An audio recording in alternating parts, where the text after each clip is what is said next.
नमस्कार, मेरा नाम रोहित वर्मा है और आप देख रहे हैं स्पेन 9 न्यूज। बिहार विधानसभा की कुल 243 सीटों पर चुनाव के लिए निर्धारित 3 चरणों के मतदान में से पहले चरण के प्रचार का समय समाप्त हो चुका है। इस दौर की 71 सीटों के लिए गुरुवार को वोट डाले जाएंगे। सत्ता राजनीति कैसे सर चढ़कर बोलती है, इसकी साफ झलक कोरोना जैसी खतरनाक महामारी के बावजूद हो रहे इस चुनाव के जुनूनी प्रचार अभियान में देखी जा सकती है। लगता है संक्रमण का खौफ ना तो उम्मीदवारों में है और ना ही मतदाताओं में, जबकि संक्रमित लोगों की तादाद लगातार बढ़ रही है और इस कारण हो रही मौतें भी नहीं रुक रही। 1000 तक पहुंचे मृतकों की सूची में राज्य सरकार के 2 मंत्रियों का नाम भी शामिल होना और अभी इस सुशील मोदी और मंगल पांडे समेत कई प्रमुख नेताओं का अस्पताल में इलाज चलना स्थिति की गंभीरता को बता रहा है। खैर, अब आइए नजर डालते हैं इस चुनाव में अब तक के सियासी उतार चढ़ाव। यहाँ पहले के दौर के मतदान से जुड़े क्षेत्रों में चुनाव प्रचार के दौरान 2 पहलू मुख्य रूप से उभर कर सामने आए हैं। एक ये कि राज्य में सत्ताधारी भारतीय जनता पार्टी यानी बीजेपी और जनता दल यूनाइटेड यानी जेडीयू का गठबंधन शुरुआती बेहतर स्थिति से फिसलकर कड़ी चुनौती में फंसा है। दूसरा पहलू यह है कि राष्ट्रीय जनता दल यानी आरजेडी, कांग्रेस और वामपंथी दलों यानी सीपीआई, सीपीएम और सीपीआईएम एमएल के महागठबंधन में अचानक उछाल देखी जा रही है। जो मुद्दे, वायदे, विवाद या अंतर्कलह इन दोनों स्थितियों के मुख्य कारण बने, ये बिहार के बदलते सियासी नजरिए का एक उल्लेखनीय इशारा भी दे रहे हैं। जैसे कि जातीय प्राथमिकता वाली सियासत से अलग रोजगार जैसे बुनियादी सवाल उभर कर सामने आए हैं। सत्तारूढ़ बीजेपी जेडीयू गठबंधन को महागठबंधन से कड़ी चुनौती की जो सबसे बड़ी वजह बनी है वो है बेरोजगारी वाले मसले का एक बड़ा चुनावी मुद्दा बन जाना। और ये एजेंडा सेट कर दिया गया है कि आरजेडी के तेजस्वी यादव ने घोषणा की है कि अगर उनकी सरकार बनी तो पहली कैबिनेट बैठक में ही राज्य के 10 लाख बेरोजगारों को स्थायी सरकारी नौकरी कैसे दी जाएगी के रास्ते जो उन्होंने बताए, पर इस बाबत अमल को लेकर सवाल भी खूब उठे।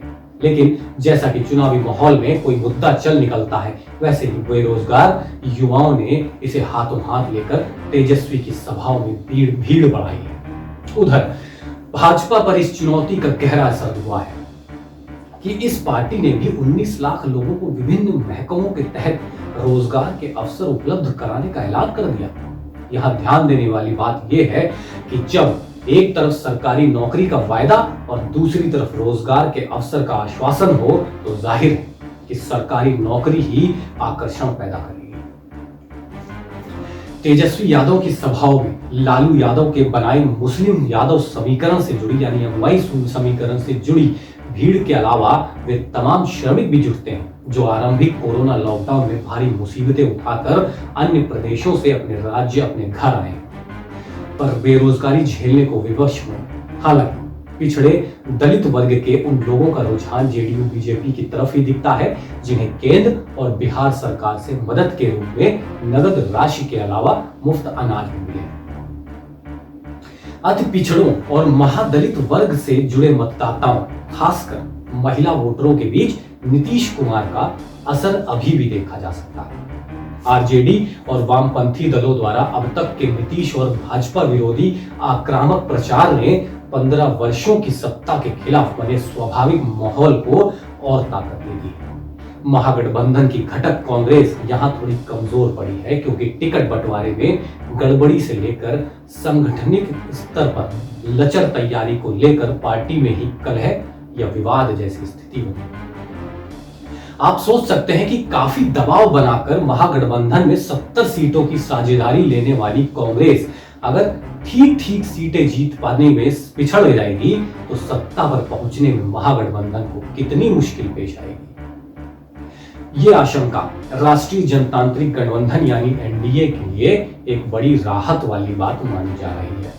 अब जिक्र लोक जनशक्ति पार्टी यानी एलजेपी से जुड़े उस बड़े विवाद का जिसने एनडीए को सबसे बड़ी अंदरूनी मुश्किल में डाला है। एलजेपी के अध्यक्ष चिराग पासवान ने मुख्यमंत्री नीतीश कुमार के खिलाफ जो तीखी मुहिम छेड़ी उसे पहले तो परोक्ष रूप से भाजपा द्वारा प्रेरित कहा जाने लगा, लेकिन बाद में नीतीश कुमार के रोषपूर्ण दबाव में भाजपा को सार्वजनिक घोषणा करनी पड़ी कि एलजेपी अब एनडीए का अंग नहीं है। उधर चिराग पासवान ने प्रधानमंत्री के प्रति अपना अटूट समर्थन जाहिर करते हुए भी नीतीश कुमार की पार्टी जेडीयू के विरुद्ध डटे रहने और बिना किसी गठबंधन के चुनाव लड़ने की अपनी जिद कायम रखी। साथ ही चिराग ये भी कह रहे हैं कि नीतीश कुमार को छोड़ किसी अन्य को अगर बीजेपी मुख्यमंत्री बनाना चाहेगी तो एलजेपी पूरा सहयोग करेगी। मतलब मतदान का पहला दौर आते आते नीतीश कुमार के सामने बिहार के 2 युवा नेताओं की चुनौती है। पुराने पार्टनर बीजेपी पर भरोसे का संकट और 15 वर्ष के सत्ता नेतृत्व से उपजे कई तरह के स्वाभिमानी जन असंतोष वाली विकट स्थितियां उपस्थित हैं। भाजपा भी इस मुश्किल लपेट से प्रभावित तो है, लेकिन प्रधानमंत्री नरेंद्र मोदी के प्रचार अभियान और बिहार के लिए दी गई कुछ केंद्रीय विशेष सहायता राशि के बूते चुनावी नैया पार लेने की उम्मीद भी है। दूसरी तरफ जो महागठबंधन का हौसला बुलंद होने लगा है, उसके पीछे नीतीश विरोध की बनती जा रही परिस्थितियां और तेजस्वी की सभाओं में बढ़ती भीड़ को ही मुख्य कारण माना जा रहा है। जबकि प्रमुख टेलीविजन चैनलों के सर्वे या ओपिनियन पोल को देखें तो यहाँ एनडीए के सत्ता में बरकरार रहने की संभावना बता रहे हैं। यहाँ एक बात की चर्चा जरूरी है कि इस चुनाव में यहां एनडीए के साथ जुड़े हिंदुस्तानी आवाम मोर्चा यानी हम के जीतन मांझी और विकासशील इंसान पार्टी के मुकेश सहनी से एनडीए को कुछ सीटों पर मदद मिल सकती है।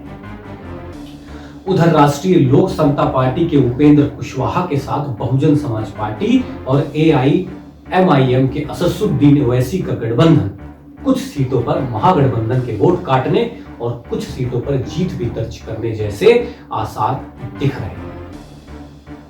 राजेश रंजन उर्फ पप्पू यादव बिहार के एक ऐसे नेता में शुमार हैं जो लोगों की मदद में सक्रिय दिखने और हर मुद्दे पर खूब बोलने के बावजूद अपनी अस्थिर और विवादास्पद छवि से छुटकारा पाने में कामयाब नहीं हो पा रहे। इसलिए ये चुनाव भी उन्हें निराश कर दे तो आश्चर्य नहीं होगा। पहले चरण के मतदान तक यहाँ कुल मिलाकर एनडीए और महागठबंधन के बीच कश्मकश से भरी हुई सीधी टक्कर वाली चुनावी तस्वीर उभरती दिख रही है। और यह भी लगता है कि पहले दौर का मतदान जो संकेत लेकर आएगा, उससे बाकी 2 चरणों में दोनों मुख्य प्रतिद्वंदी गठबंधनों के लिए संभावनाओं या आशंकाओं के कुछ और इशारे मिल सकते हैं। पहले दौर का मतदान जिन विधानसभा क्षेत्रों में होने जा रहा है, वहां 2015 के विधानसभा चुनाव में जेडीयू आरजेडी वाले तत्कालीन महागठबंधन को 48 सीटों पर जीत हासिल हुई थी। इनमें 25 पर आरजेडी और 19 पर जेडीयू के उम्मीदवार विजयी हुए। इस बार भी बदले हुए समीकरण के बावजूद महागठबंधन ने उन सीटों पर काफी उम्मीदें लगा रखी। सीपीआई एमएल के 3 प्रत्याशी इन्हीं इलाकों भोजपुर में जीते थे, लेकिन ये तो आने वाला वक्त ही बताएगा कि जनता का मूड क्या है और किसे मुख्यमंत्री पद पर पहुंचाएगी।